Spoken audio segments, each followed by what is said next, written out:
एक छोटा बड़ी आंखों वाला प्राणी, साधारण कपड़े और एक उत्सव की टोपी पहने हुए, एक बेकरी की खिड़की पर अपना चेहरा दबाए हुए था। उसकी निगाह अंदर सजे हुए विस्तृत केक पर टिकी हुई थी। एक मजबूत रसोइया पीछे से निकला, प्राणी की लालसा को देखा, फिर एक त्वरित अस्वीकृति गति के साथ उसे उठाया और सड़क पर जोर से रख दिया, फिर मुड़ गया। प्राणी झुक गया। केक के उसके सपने सड़क की कठोर वास्तविकता में घुल गए। बाद में प्राणी ने खुद को एक जन्मदिन के उत्सव में पाया।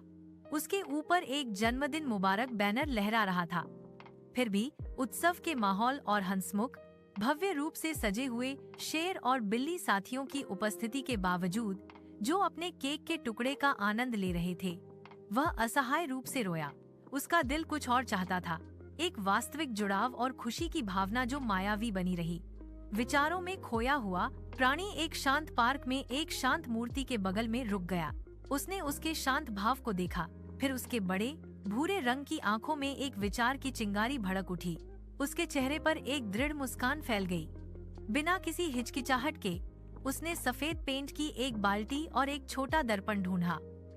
सावधानी से उसने खुद को बदलना शुरू कर दिया। अपने फर पर पेंट लगाया, सावधानी पूर्वक खुद को ढक लिया जब तक कि वह एक जीवित मूर्ति जैसा नहीं लगने लगा। अब एक स्थिर संगमरमर की आकृति।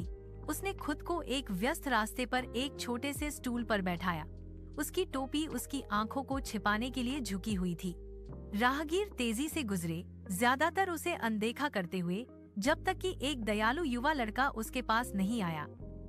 लड़के ने रुककर अपनी जेब में हाथ डाला और एक चमकती हुई चीज गिरा दी।